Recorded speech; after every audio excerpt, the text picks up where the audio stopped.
पता चला कि स्वामी जी उसी को दवाई देते थे स्वामी जी उसी को देते थे जो व्यसन मुक्त होता था। और दवाई क्या देते थे, बड़ी विचित्र बात है, मैंने आंखों से देखी हुई बात। एक बोतल में पानी भर लेते और श्री हनुमते नमः कह करके दे देते, एक एक ढक्कन मंगलवार को देते थे, मंगलवार दवाई। असाध्य रोग केवल पानी से ठीक, एक एक ढक्कन। बस शर्त ये थी, राम नाम जपना पड़ेगा, अशुद्ध आहार त्यागना पड़ेगा, व्यसन मुक्त होना पड़ेगा, नहीं तो दवाई फायदा नहीं करेगी। पानी से ही सबको ठीक कर देते। तो महाराज बोले दवाई तो तब मिलेगी, बोले महाराज क्या करें, ये हमारे में दोस्त तो है। तो बोले इसको छोड़ दो। क्या करें महाराज, छूटता ही नहीं। उस व्यक्ति ने क्या कहा, उस व्यक्ति ने कहा महाराज जी वो शंकर जी को भी तो भांग धतूरा चढ़ता है। लोकगीत में लोग गाते हैं कि 4 चिलम गांजे की पीगो तो कहे कछु नैया। ऐसी ऐसी भी लोगों ने बना रखी हैं कि शंकर जी गांजे की चिलम पीते हैं या भांग खाते हैं। इतना सुनते ही स्वामी जी बोले, हे गोविंद सिंह, उनके वैद्य थे गोविंद सिंह दाऊ। गोविंद सिंह, हाँ लाओ, संखिया है तुम्हारे पास? बोले हाँ संखिया है।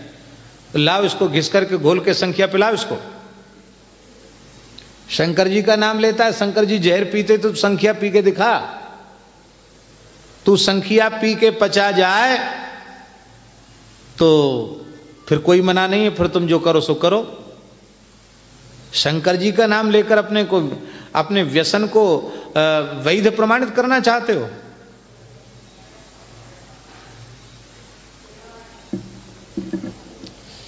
सिद्ध पुरुषों की नकल संभव नहीं है। जो उनके आचरण शास्त्रानुकूल हैं उन्हीं को आदर्श मानना चाहिए। अपने दोषों का पोषण उनका नाम लेकर के नहीं करना चाहिए। वो तो ऐसा करते हैं, तुम वैसे हो क्या?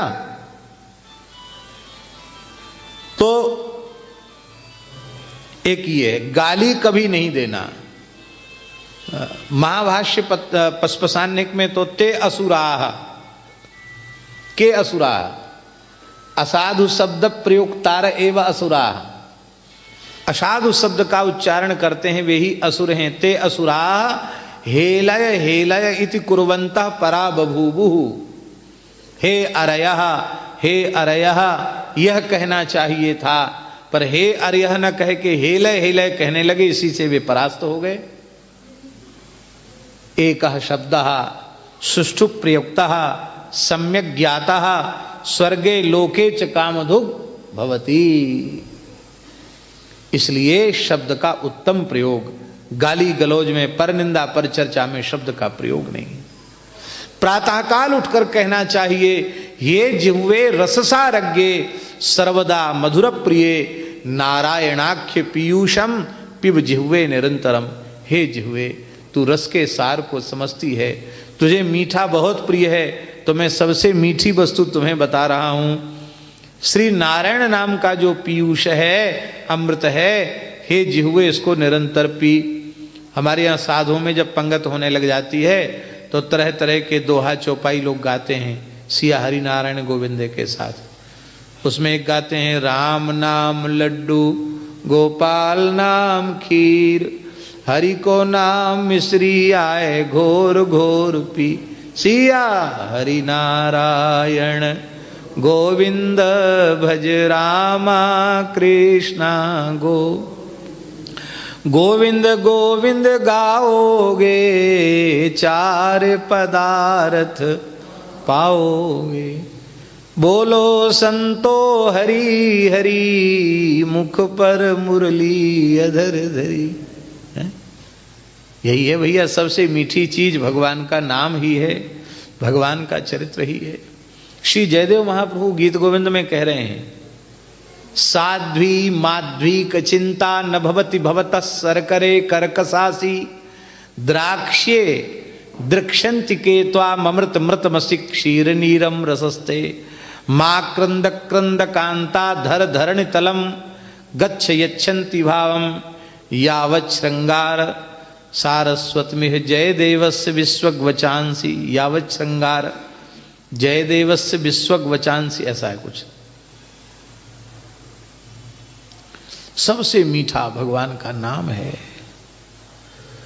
इसलिए राधा रानी ने भ्रमर गीत में कर्ण पीयूष कहा, कानों का सच्चा अमृत तो हरि नाम हरि कथा ही अमृत है। यदनुचरित लीला कर्ण पीयूष विप्रुट।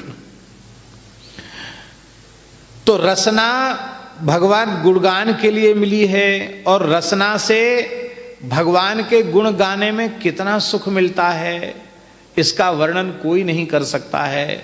भगवान का गुणगान करने में कितना सुख मिलता है इसका वर्णन कोई नहीं कर सकता, स्वयं अनुभव होता है। कई बार मन में इतना आनंद मिलता है भगवत गुणगान से कि लगता है कि भगवान ऐसी कृपा हम सब पर कर दें कि हम लोगों का देह धर्म नष्ट हो जाए, खाना पीना सोना सब बंद हो जाए, मलमूत्र त्याग भी सब बंद हो जाए, तो 24 घंटे कहें और 24 घंटे सुने, दूसरा कोई काम ही न रह जाए। इतनी प्रसन्नता भगवान के चरित्रों के श्रवण से होती है, बहुत सुख मिलता है। कई बार भगवान अनुभूति कराते हैं। झाजी, एक घटना ऐसी है विचित्र हमारे जीवन की, कई बार ऐसा हो चुका है, सन तो हमें स्मरण नहीं है, लेकिन शायद 90 के पहले की ही घटना होगी, या 92-93 की भी हो सकती है। तो हम वहाँ गिरनार, जूनागढ़ के पास गिरनार है जहाँ दत्त भगवान की पादुका ऊपर बनी हुई है, वहाँ दर्शन करने गए। तो एक पंडित जी के घर में रुके थे मेहता जी, वो नरसिंह मेहता के ही वंशज थे, उनके घर में हम लोग रुके थे। रात को रुके और सवेरे हम लोग गिरनार पर्वत चढ़ने चले गए। तो चढ़ते चढ़ते चढ़ते चढ़ते ऊपर चले गए, दर्शन हुआ, वहाँ से उतरे तो बहुत थक गए थे, एकदम पैर भर गए थे, और उसी दिन एकादशी थी, हमको निकलना भी था।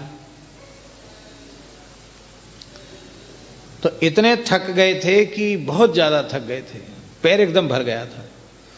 और उन पंडित जी के घर में पहुँचे, तो पंडित जी भागवत जी के वक्ता थे, विद्वान थे, वृद्ध थे।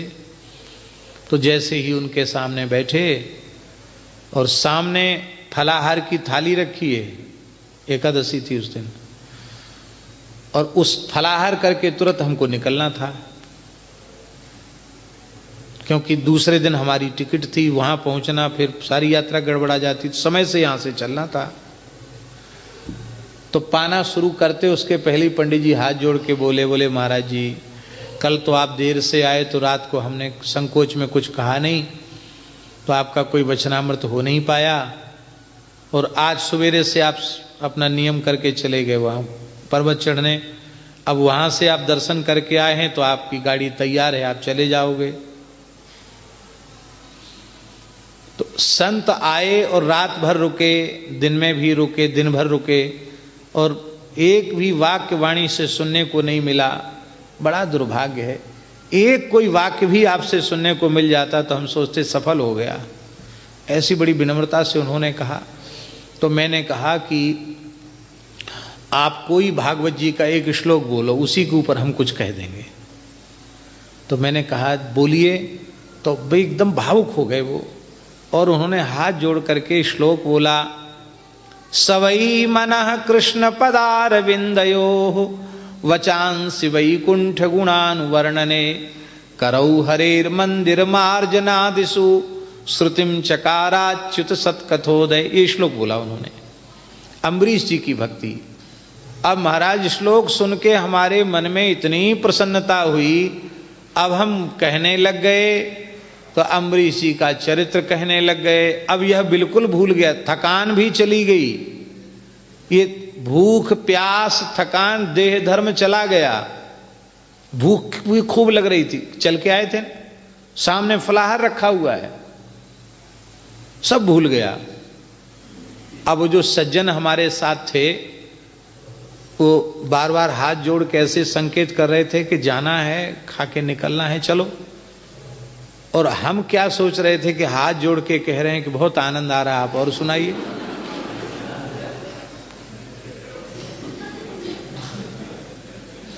तो क्या हुआ, लगभग 1.5 घंटे के करीब लगातार हम बोलते चले गए। फिर उन्हीं पंडित जी ने कहा कि महाराज जी बहुत थक गए होंगे, अब रहने दीजिए। तब अरे हमको तो जाना है, तो जल्दी पल्दी पा करके फिर निकले वहां से। लेट तो हो ही गए। तो केवल कहने की बात नहीं, अनुभव की बात। इतना सुख मिलता है भगवान के चरित्र में, भगवान के भक्त के चरित्र में, कि लगता है जितनी देर भगवत चर्चा हम लोग करते हैं अथवा सुनते हैं, उतनी देर शरीर का धर्म भी चला जाता है। इतना सुख मिलता है। पर दुख की बात है कि जिस भगवान के चरित्र के गान में इतना सुख मिलता है, उसी जिह्वा से हम पर निंदा पर चर्चा करते हैं। कैसे? भेक ज्यों तिहि मुख पर अपवाद भेक ज्यों। पर निंदा पर चर्चा करते हैं कैसे? भेक, भेक माने मेढक, मेढक के समान टर टर करते रहते हैं। रटी रटी जन्म नसावों, अपने जन्म को व्यर्थ में गंवा देते हैं।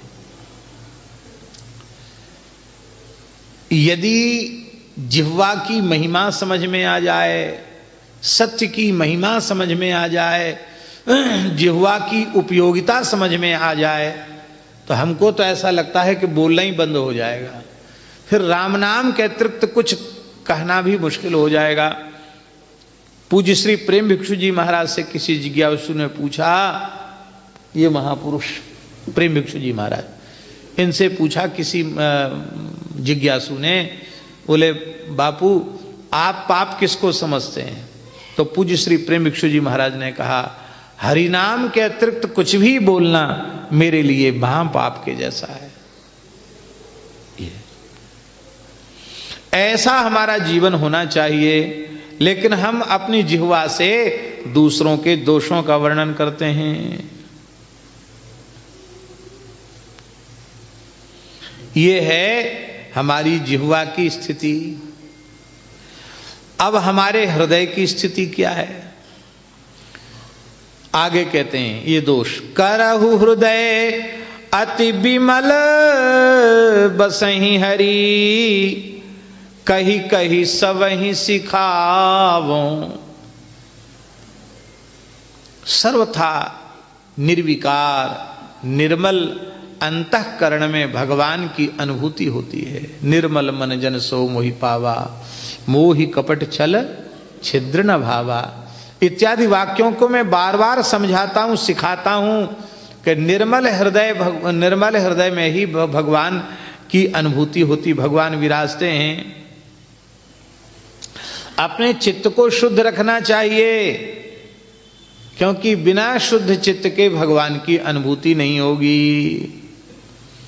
इसीलिए एक बात, हम ये नहीं कहते कि ध्यान मत करो, ध्यान जरूर करना चाहिए। ध्यान से चित्त में एकाग्रता जल्दी होती है, किंतु पहले नाम जप आदि साधन करके इस प्रकार की धीरे धीरे स्थिति आ जाए कि नाम में रस आने लग जाए, नाम में भाव बढ़ जाए, तो नाम के बाद रूप का ध्यान अपने आप बनने लग जाता है। जो लोग नाम का आश्रय न लेकर केवल ध्यान का आश्रय लेते हैं, उनको बहुत जल्दी सफलता नहीं मिलती है। नाम से ध्यान अपने आप बनने लग जाता है, क्योंकि निर्मल हृदय जैसे ही होगा, निर्विकार निर्मल होगा, तो वैसे ही भगवान का ध्यान सहज बनने लग जाएगा।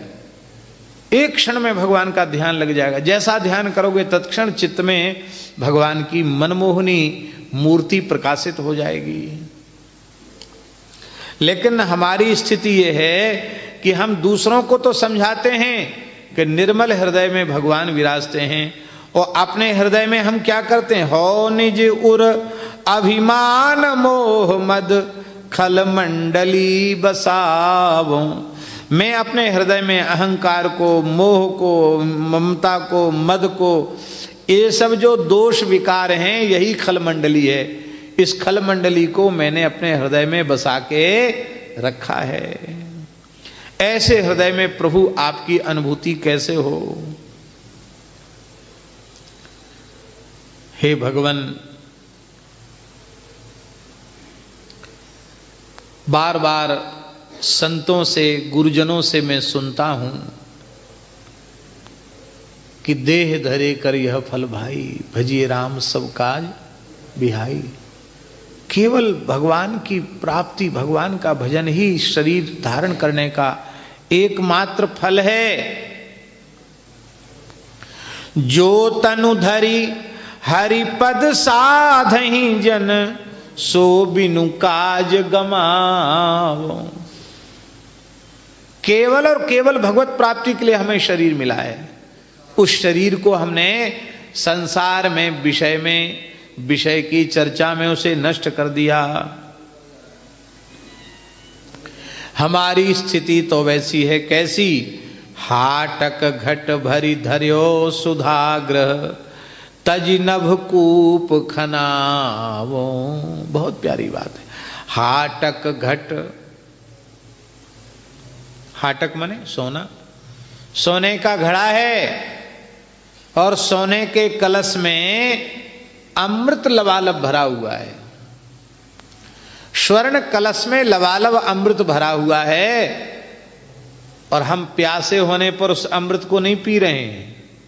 हम कहते भैया बुलाओ, मजदूर बुलाओ, क्या करेंगे? कहते हम कुआं खोद के पानी पिएंगे। क्या? कहां खोदोगे कुआं? धरती पे नहीं। बोले धरती तो सब अशुद्ध हो रही है, मैली हो रही है, यहां जगह कहां है? कहां खुदाओगे कुआं? नभ कूप खनावो। आकाश में कुआं खुदवाऊंगा। आकाश में कुआं खुदेगा? संभव है? असंभव है। पानी निकलेगा? नहीं निकलेगा।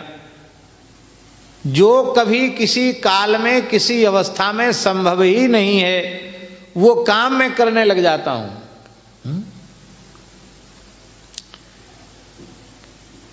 भगवत भजन छोड़ करके, इस विषय का सेवन करके मैं अपने को, आपको तृप्त करना चाहता हूं, अपनी प्यास बुझाना चाहता हूं। और ये प्यास बुझेगी कैसे? तब कथामृतम तप्त जीवनम कविभिरीडितम कल्मषापहम श्रवण मंगलम श्रीमदाततम भुवि गृह्णन्ति ते भूरिदा जना। इस अमृत का त्याग कर देता हूं। और महाराज जी क्या है? ये अपने दोषों को स्वीकार किया जा रहा है सरकार के सामने। हम सब लोगों की स्थिति ऐसी ही है। इसका मतलब है हम भगवान की ओर बढ़ना चाहते हैं तो इन दोषों को हम त्यागें। इसका कहने का प्रयोजन यही है। मन क्रम बचन लाई अघ कीन्हे अघ, ते करि जतन दुरावो। पर प्रेरित ईर्षा बस कबहु किए कछु शुभ सो जनावो। बहुत प्यारी बात।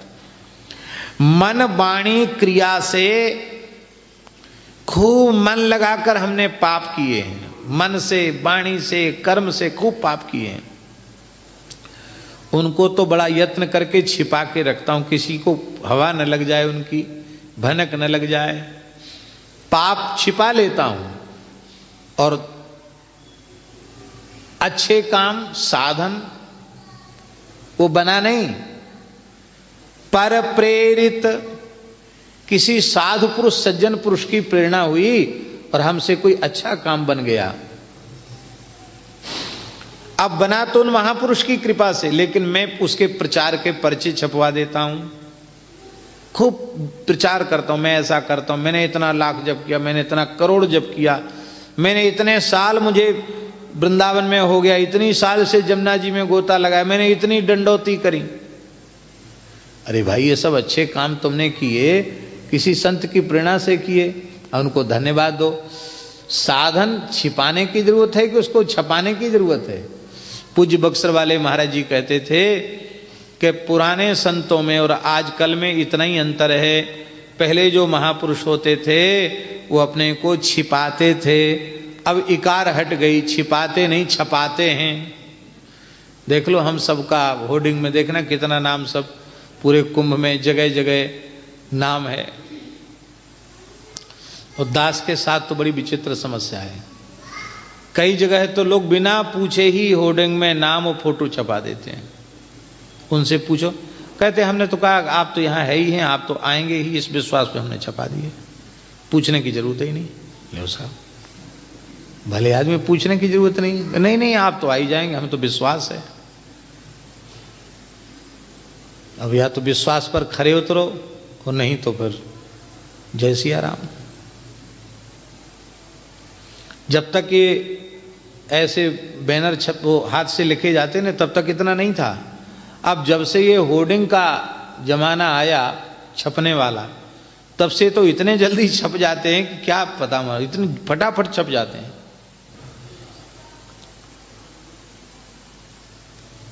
या तो किसी सत्पुरुष की प्रेरणा से अच्छा साधन करते हैं, पुण्य का काम करते हैं, अथवा कबहू के ईर्ष्यावश भी करते हैं।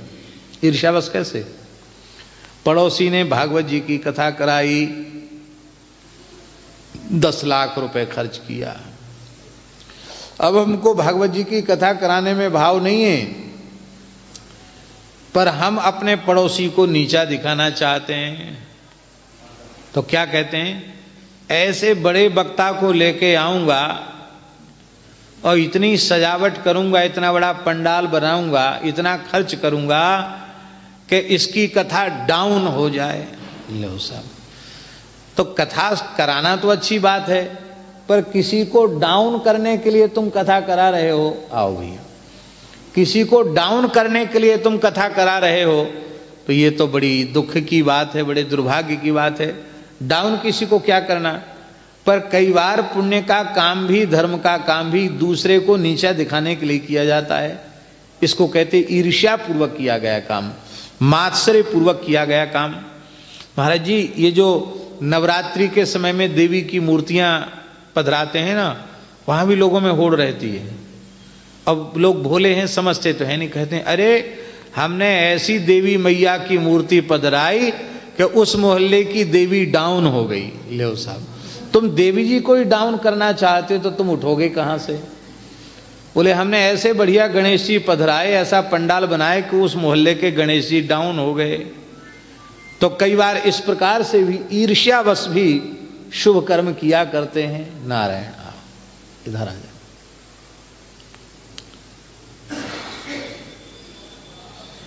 ईर्ष्यावश भी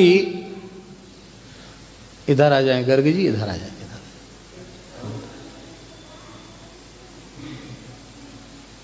जय हो। किए कछु शुभ, या तो किसी सज्जन पुरुष की, साधु पुरुष की प्रेरणा से कोई अच्छा काम बन गया, तो अच्छा काम बन गया तो उसमें जिनकी प्रेरणा है उनकी कृपा है। हमें कृतज्ञता ज्ञापित करनी हो तो उनके प्रति करें, उनको धन्यवाद दें, पर उनका तो हमें स्मरण ही नहीं करते हैं। अपने उस शुभ कर्म को प्रचारित करने लग जाते हैं, अथवा किसी को नीचा दिखाने के लिए भी हम शुभ कर्म करते हैं। ऐसा यज्ञ कराएंगे कि इस हमारे व्यक्ति ने, विरोधी ने यज्ञ कराया है, उसमें इतना खर्च किया है, तो हम ऐसा करेंगे कि इसका काम एकदम डाउन हो जाए। वही बात हम कह रहे थे, यदि तुम शुभ कर्म का अनुष्ठान किसी को नीचा दिखाने के लिए करते हो तो कर्म पवित्र है, पर आपका उद्देश्य पवित्र नहीं है, इसलिए पवित्र कर्म भी अपवित्र हो जाता है। और आगे सबसे भारी दोष क्या है? विप्रद्रोह जनु बाट पर्यो, हठी सब सो बैर बढ़ावो, ताहू पर निज मति विलास सब संतन माझ गनावो। बार बार हम कहते सुनते हैं कि भगवान ब्रह्मण्य देव हैं। नमो ब्रह्मण्य देवाय गौ ब्राह्मण हिताय च जगद्धिताय कृष्णाय गोविंदाय नमो नमः। लेकिन हम दिन रात ब्राह्मणों से ही द्रोह करते हैं। ऐसे लगता मानो ब्राह्मण द्रोह तो हमारे हिस्से में आ गया है। आजकल ब्राह्मण ऐसे हो गए, आजकल ब्राह्मण ऐसा नहीं करते हैं, ऐसा करते हैं, ऐसे हो गए, वैसे हो गए। अच्छा क्या बताओ, भगवान ने तुमको ठेकेदार बना दिया है क्या? ब्राह्मण अथवा साधु, उसका जो स्वरूप है, उस स्वरूप के अनुकूल यदि वह आचरण नहीं कर रहा है तो उसका दुष्परिणाम उसे भोगना पड़ेगा। तुम ठेकेदार तो नहीं हो, तुम तो ब्राह्मण मानकर श्रद्धा करो, संत मानकर श्रद्धा करो, तो तुम्हें तुम्हारी श्रद्धा का फल मिल जाएगा। लेकिन ब्राह्मण से द्रोह करना लगता हमारे हिस्से में आ गया। सगुण उपासक परहित निरत नीति दृढ़ नेम, ते नर प्राण समान मम जिनके द्विज पद प्रेम। भगवान कहते मुझे प्राणों से अधिक प्रिय हैं जो ब्राह्मण के चरणों में प्रेम करते हैं। श्रीमद् भागवत में उत्तरार्ध में 10वें स्कंध में नृग राजा के उद्धार के प्रसंग में भगवान द्वारकाधीश श्री कृष्ण ने यदुवंशियों को कहा है, हे मेरे प्यारे पुत्रों,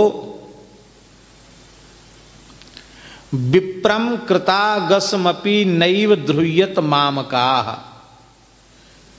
अब देखो, ये केवल मामकाः उन लोग, हम लोग भी तो भगवान के ही हैं। पूज्य श्री रमण रीति वाले महाराज जी कहते हैं कि माय डियर एक बात बताओ, कार्ष्णी कौन नहीं है? हमसे एक बार उन्होंने कहा कार्ष्णी माने कृष्ण का, तो सभी तो कृष्ण के हैं,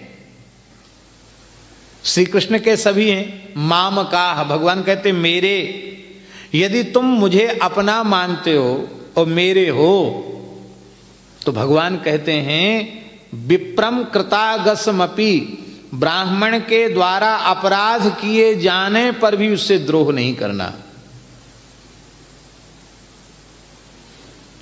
पुत्र बोले मान लो वो नाराज हो जाएं, मारने लग जाएं, तो गालियां बकने लग जाएं, तो बोले घनंतम बहुशपंतम बा नमस्कुरुत नित्य सा, उनको प्रणाम ही करना। क्यों? बोले वो यदि अपने स्वरूप में प्रतिष्ठित नहीं तो उसका परिणाम वो भोगेंगे, लेकिन यदि तुमने उस स्थिति में तुम नमस्कार कर लिया तो तुम्हें पुण्य मिल जाएगा। किंतु यदि तुमने बराबर का झगड़ा कर लिया तो ब्राह्मण से द्रोह करने का पाप तुमको भोगना पड़ेगा। ऐसा समझो हमारा कोई प्रारब्ध कट गया। राम जी ने परशुराम जी से क्या कहा? मारत हूं पापरी तुम्हारे। राम जी ने क्या कहा परशुराम जी से? मारत, आप मारो हमको, गालियां दो, मारो, लेकिन हमारा धर्म तो ये पापरत तुम्हारे, हम तुम्हारे पांव परेंगे, तुम्हारे पांव ही पकड़ेंगे। तो परशुराम जी के मन में आया कि इतनी भारी ब्राह्मण भक्ति तो भगवान को छोड़कर किसी में नहीं हो सकती है। तब उन्होंने कहा राम रमापति कर धन लेहू, खेचहु चाप मिटे संदेहू। क्या कहा भगवान ने? पिप्रवंश के यह प्रभुताई, अभय हो ये जो तुम ही डिराई। हम आपसे डरते नहीं तो अभय भी नहीं होते। एक तो ये हठ ही बैर सब सो बढ़ावो, सबसे बैर करता हूं। देखो, निज प्रभु मैं देख ही जगत केहिसन करही विरोध। जब सर्वत्र हमारे प्रभु ही विराजमान है तो हमारा विरोधी कौन है? हमारा कोई विरोधी नहीं है। ब्राह्मण द्रोह करता हूं, सबसे बैर करता हूं, झगड़ा मोल ले लेता हूं, इसके बाद भी अपनी बुद्धि के विलास के बल से, अपनी वाक्पटुता के बल से, अपनी चतुराई के बल से ऐसा कुछ उपक्रम करता हूं कि अच्छे संतों में हमारी गणना हो जाए। मैं अपना संतों में नाम गिनाना चाहता हूं। अब यहां तो सब अपने घर के ही लोग बैठे हैं। हमारे श्री रविकांत गर्ग जी बहुत लंबा समय संतों की सेवा में आपने व्यतीत किया। जब आप प्रथम ऊर्जा मंत्री हुए थे, ऊर्जा मंत्री थे ना, तब भी श्री रामानंद आश्रम में आए थे महाराज जी, उसमें पूज्य भक्तमाली जी महाराज विराजमान थे मथुरा में। तो पूज्य कारश्री महाराज जी के आप कृपा पात्र हैं, रमण तिवारी महाराज जी के, तो संतों के ही सेवक हैं। इसलिए ये बात इसलिए कहनी पड़ रही कि कोई बाहर का नहीं। स्थिति ये है, कहने में बड़ी पीड़ा होती है। कई बार हम इतने आग्रही हो जाते हैं सम्मान के कि हमारा नाम यदि किसी ने जैसे लेना चाहिए वैसा नहीं लिया तो नाराज होके चले जाएंगे, नाराज हो जाएंगे। प्रयाग कुंभ था, एक मंच पर हम गए, श्री वल्लभाचार्य जी का मंच था और उसमें सभी आचार्य, श्री शंकराचार्य, श्री रामानंदाचार्य, श्री निम्बारकाचार्य, श्री जी महाराज उसमें विराजमान थे, श्री वल्लभाचार्य जी, सभी लोग उनके पंडाल में थे। बड़ा आयोजन था, हम भी गए थे। तो स्वाभाविक है कि जो विशिष्ट आचार्य हैं उनको सिंहासन उनका पधराया गया था और वो अपने छड़ी छत्र के साथ बैठे थे। बाकी जो लोग गए थे उनको भी उचित आसन था, लेकिन उनको उनके जैसा आसन नहीं था। महाराज, हमने अपनी आंखों से देखा, बहुत से लोग इसी बात पर नाराज हो गए कि हमारी कुर्सी नीची क्यों, मंच से उठ के चले आए। वो दृश्य कई बार हमारी आंखों के सामने जब आता है तो हमको अरे राम राम, घर द्वार छोड़ा, परिवार छोड़ा, संसार छोड़ा। अरे हम इतने ऊपर बैठे हैं तो भी धरती पर ही टिके हैं, आप फर्श पर बैठे हैं तो भी धरती पर ही टिके हैं। दो हाथ कोई ऊपर है, दो हाथ कोई नीचे है, इसमें क्या अंतर पड़ गया? पर हम अपने नाम के, अपनी प्रतिष्ठा के इतने दुराग्रही हो गए कि कोई, हमको तो लोग प्रायः कह देते राजेंद्र प्रसाद जी, तो लोग कहते अरे कैसे बोल रहे राजेंद्र प्रसाद जी। मैंने कहा ठीक है भाई, प्रसिद्ध नाम यही है, डॉक्टर राजेंद्र प्रसाद जी राष्ट्रपति थे। अब कोई राजेंद्र प्रसाद कह देता है तो ठीक है, राजेंद्र दास कह दो तो ठीक है। एक बड़ौदा में एक सज्जन थे, उन्होंने एक चेक दिया हमको, बहुत पुरानी बात है, तो अंग्रेजी में लिखा राजेंद्र नाथ सिंह। क्या लिखा? तो हम अंग्रेजी तो पढ़े नहीं है लेकिन थोड़ा बहुत अक्षर तो पहचानते हैं। तो हमने उसमें पढ़ा, हमने कहा कि किसके नाम का चेक है? श्री संपूर्णानंद जी के सेवक थे, किसका नाम का, क्या नाम लिखा है? तो उन्होंने नाम पढ़ा कि इस नाम का तो कोई व्यक्ति है नहीं। तो फिर उन्होंने फिर चेक कैंसिल करके दूसरा चेक काटा। नाम से क्या होता भाई? नाम एक व्यवहार का साधन मात्र है, कोई कुछ भी कह दो। लुधियाना में हमारे महाराज जी गए तो वहां एक संचालक बोले स्वामी श्री गणेशानंद जी महाराज पधारे हैं, वो अब अपनी वाणी से कुछ कहेंगे। तो मैंने उसको कहा संचालक को कि नंद मत लगाओ, तुम दास लगाओ। महाराज जी बोले चाहे नंद लगा दो चाहे दास लगा दो, प्रयोजन है परिचय देने से। ये पंजाब सन्यासियों की भूमि है, ज्ञानियों की भूमि, यहां सब आके नंद ही हो जाते हैं, कोई बात नहीं। लेकिन हमारी स्थिति यह है कि हम अपने आप को इतना बड़ा प्रमाणित करना चाहते हैं कि संतों में अपनी गणना कराना चाहते हैं। भैया संत तो वही है जिसमें सहज दीनता है, जिसमें दीनता नहीं है वो संत कैसे, वो संत नहीं हो सकता है। महाराज कहां तक कहें, निगम शेष सारद निहोरी जो अपने दोष कहावो, तो न सिराही कलप सत लगी प्रभु कहा एक मुख गावो।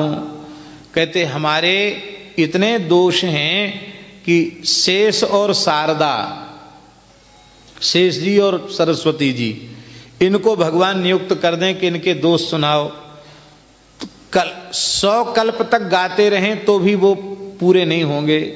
तो मैं एक मुख से कितना वर्णन करूं, इतना मैं दोषों का खजाना हूं। इसलिए जो करनी आपनी विचारो तो की शरण हो आवो। यदि मैं अपनी करनी का विचार करूं तो मैं आपकी शरणागति के लायक नहीं हूं। लेकिन फिर भी मैं शरण में आया हूं तो मैं ऐसा, फिर भी मैं शरण में आया हूं। क्यों? क्योंकि मैंने संतों से सुना है, मृदुल स्वभाव शील रघुवर को, मृदुल स्वभाव शील रघुपति को, सो बल मन ही दिखाओ। फिर भी अपने मन को कहता हूं, तुम क्यों इतने हतोत्साहित हो रहे हो, क्यों अपने मन को मजबूत करता हूं, पक्का करता हूं। भगवान का स्वभाव बड़ा मृदुल है, मीठा है, शील सिंधु हैं भगवान, दोषों को ध्यान नहीं देते हैं, तुम उनकी शरण हो जाओ।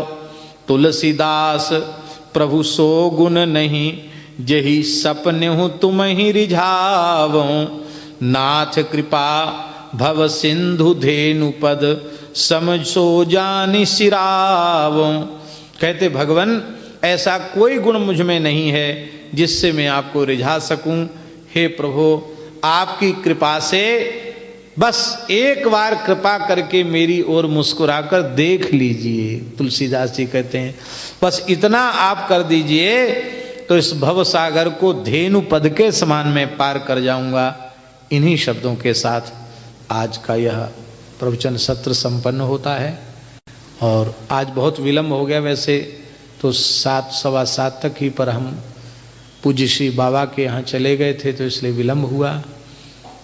अब आरती होगी। श्री राम जय राम, जय जय राम, श्री राम सीताराम, जय सीताराम, सीता राधे श्याम, जय राधे श्याम, जय जय श्यामा, जय जय श्याम,